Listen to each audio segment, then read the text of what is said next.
And I realized that the things I was teaching were things people were teaching elite athletes. You can train three things: your mind, your body, and your craft. You're on runway 13, winds are 130 at 10. It's overcast at 1500. You are rolling down the runway. You get a red light in the cockpit. Lieutenant Bartlett, you have the aircraft. Hey, you need to be stressed out and perform calmly. That actually paid off in the cockpit. Prepare in advance how you want to think, feel, and respond. Perfectionists are absolutely drawn to aviation. And perfectionism in aviation is dangerous. If you lay in bed and go, what if this pressurization emergency happens? That tells me that you are not prepared enough to manage it. Today, I'm chatting with my friend, Tammy Bartlett, who teaches pilots mental strategies to help them reach their highest level of performance and confidence in the cockpit. This interview is part of Gilbert Aviation's live IFR course, where we teach you everything you need to know to become a successful instrument pilot through live discussions and real-life scenarios. We also offer bonus content just like this interview, or conversations with aircraft mechanics and pilot examiners, and also activities that help you apply these skills that you're learning. You can learn more at gilbertaviation.com/IFR. Enjoy the interview. Today, I am joined with my friend Tammy Bartlett. Tammy is a former A-10 Warthog pilot. Now she's no longer in the Air Force, and she focuses on helping pilots build confidence. Tammy, do you mind to talk a little bit more about yourself and your history before we get started? My flying background, I started actually as a T37 instructor pilot. That was my first job.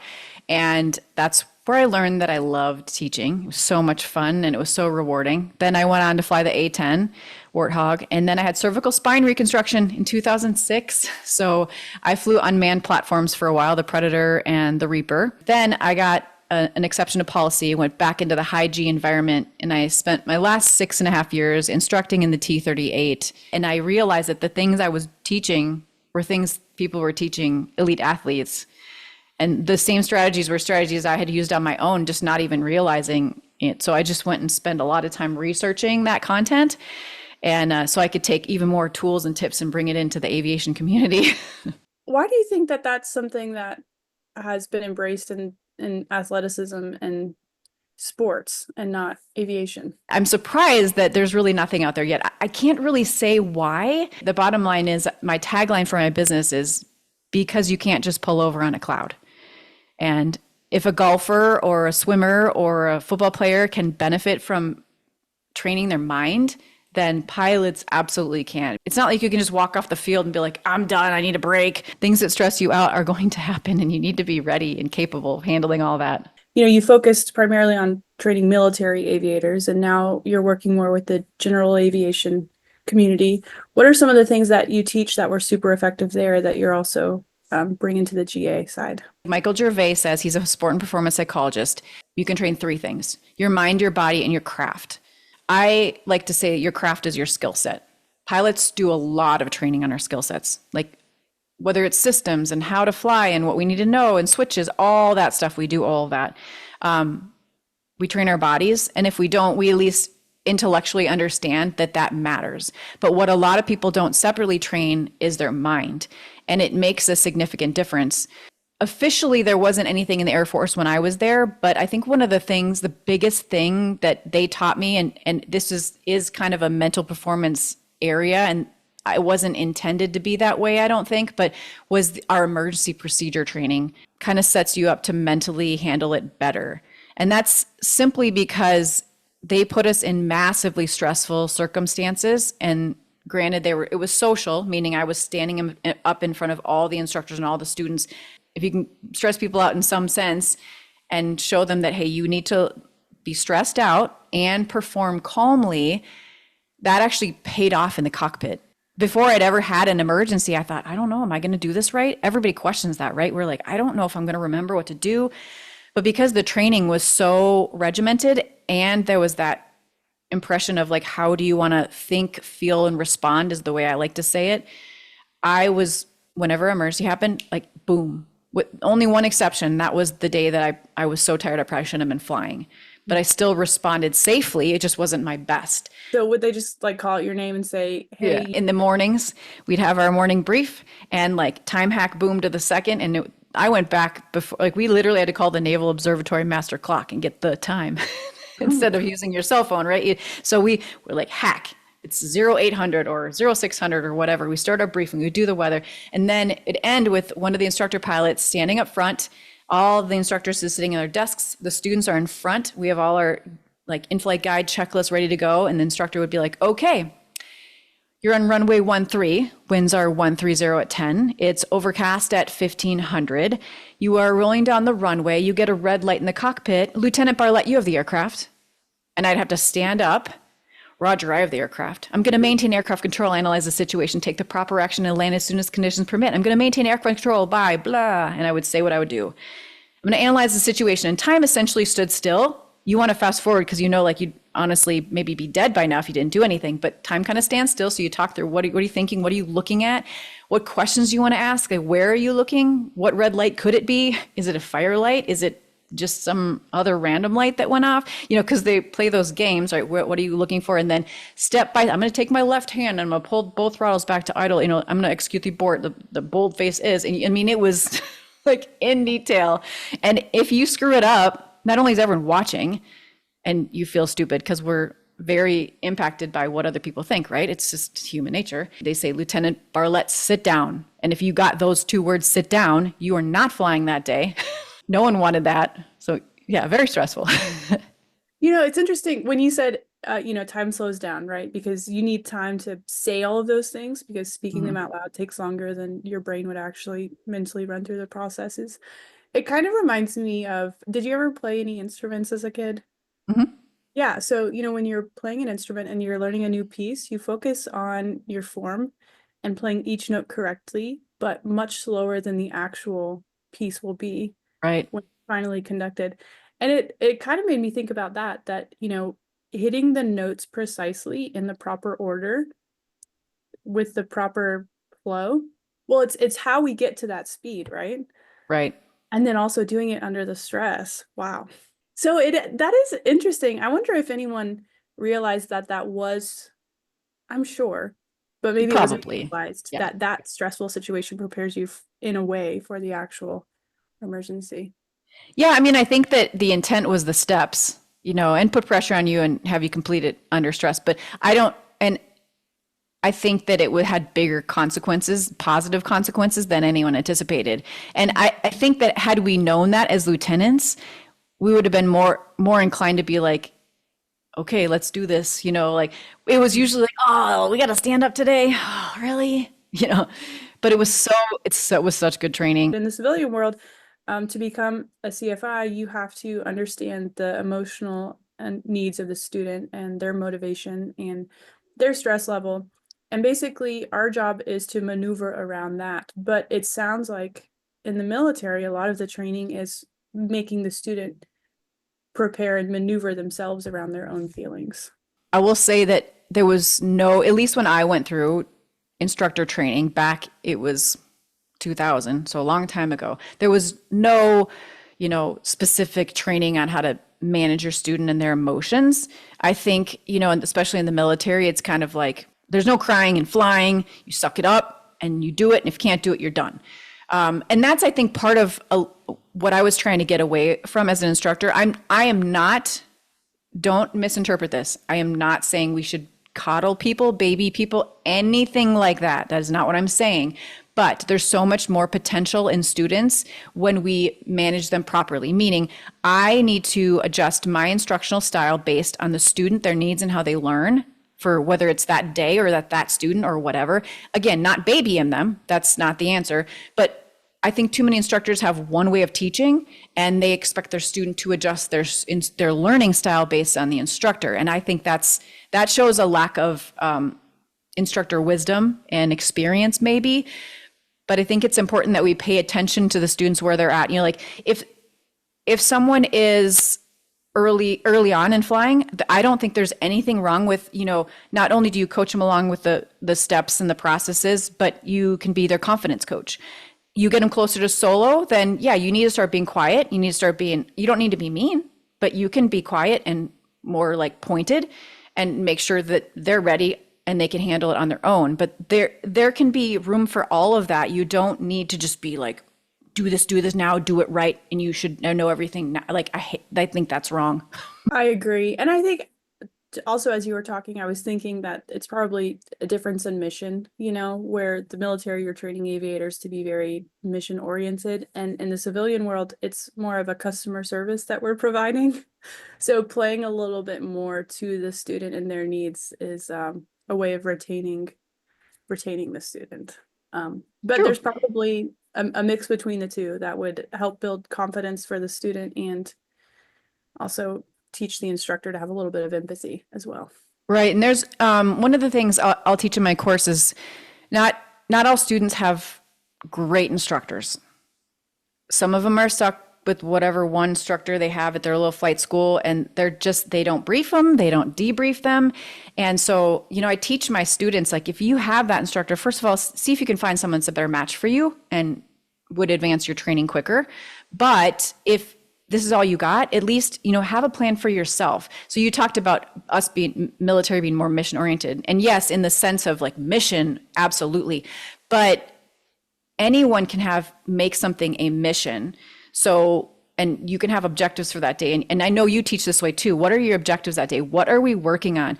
We're not going to go up there and just work on everything. Like, let's have a focus for the day. We're going to work on stalls today, and then we're going to work on landing specifically flares or whatever. Because if you're trying to work on everything, you're going to get nothing done.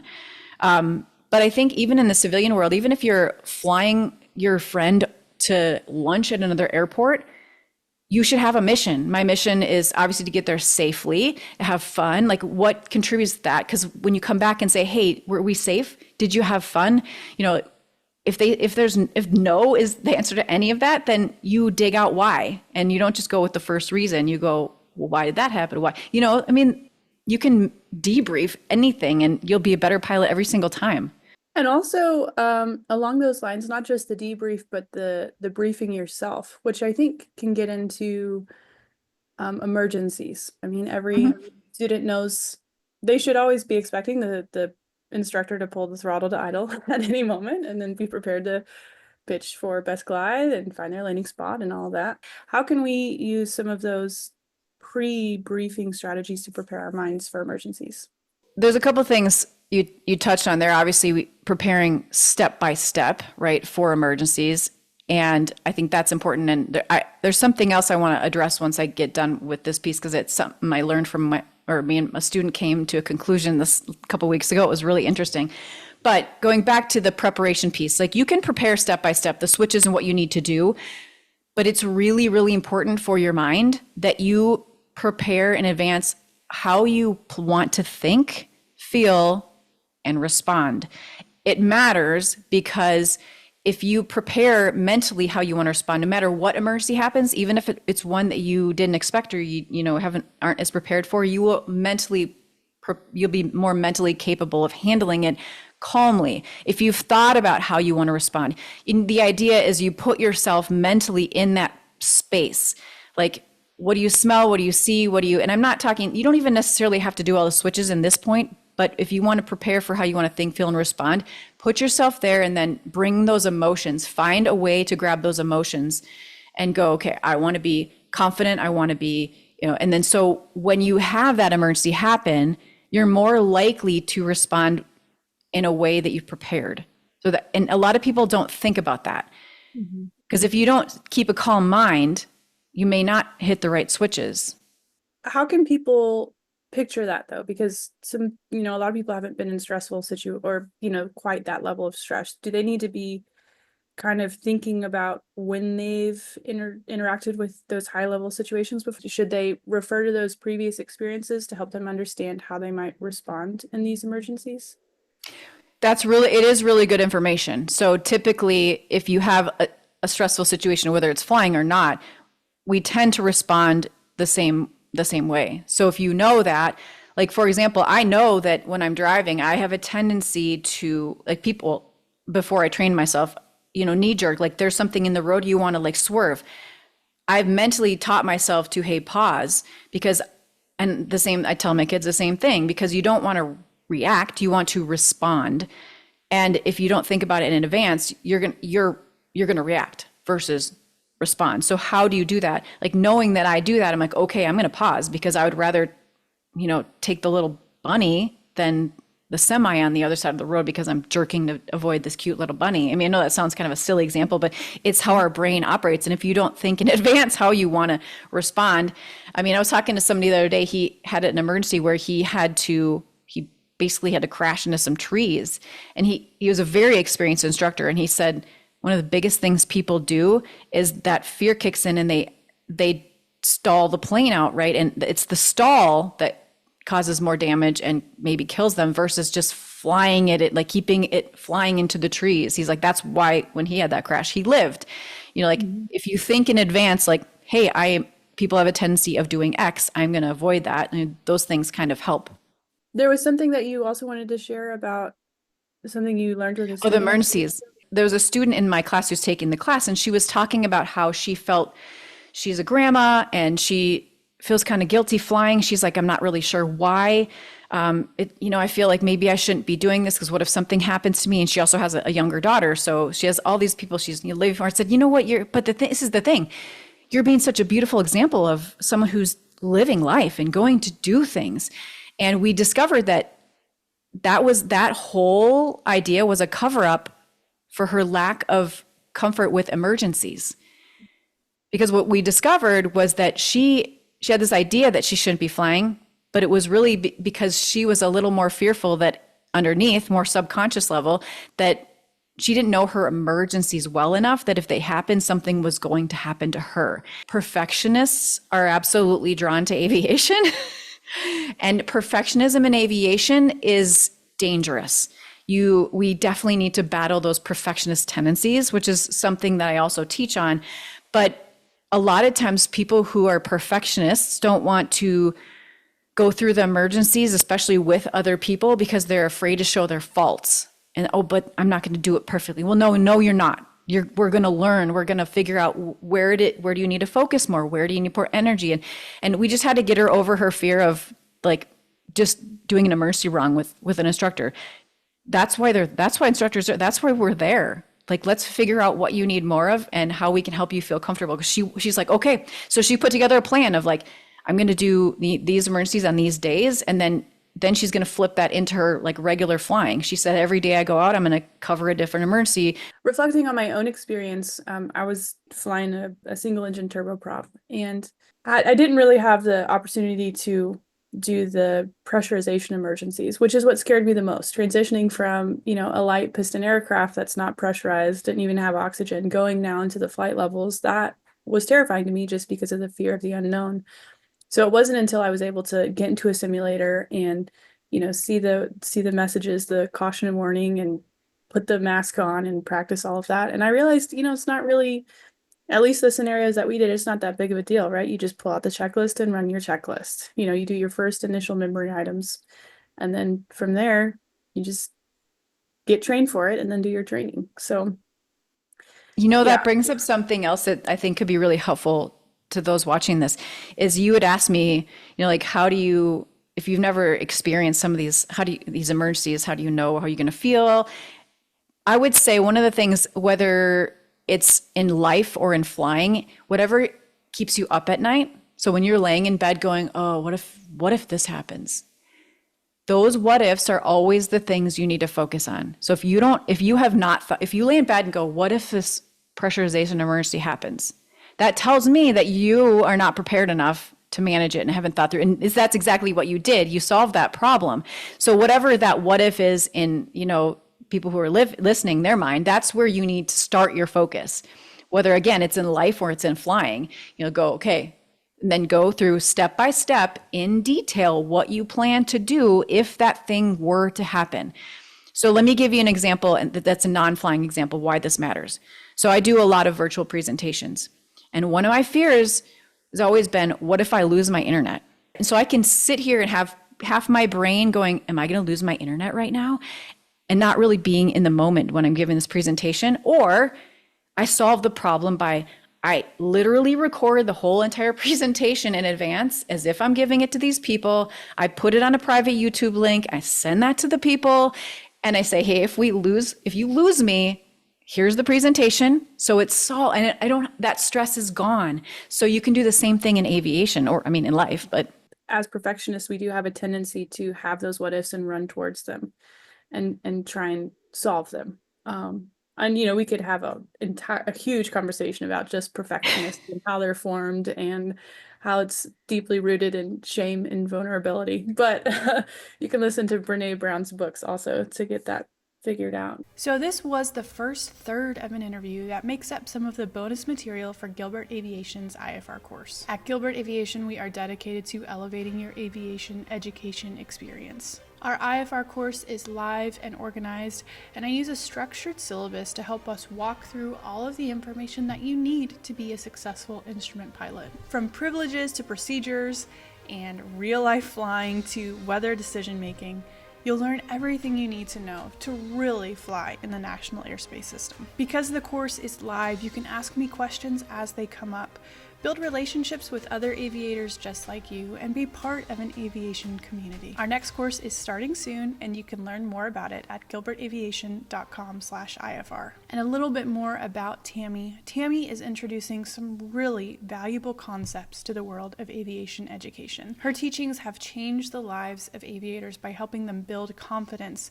in the cockpit. If you're interested in learning more about Tammy and the course that she offers, you can check her out at crosscheckmentalperformance.com. Here's some snippets of the rest of the interview, where we talk emergencies, strategies for confidence, and more. I would much rather have somebody look back on me and say, really, you declared an emergency for that? Than have somebody say to me, why didn't you declare an emergency? You could have gotten the help that you needed. When I was in weapons school, which is essentially the Air Force's version of Top Gun, I knew that I wasn't going to make it through if I did what I did in pilot training. If you're an instructor out there who looks at their student and says, you don't know that, then you maybe shouldn't be instructing, or you need to rethink your approach. I was in Korea flying the A-10, and we were studying in this room, and the chief instructor pilot walks in the room and he goes, hey, what's blah, blah, blah?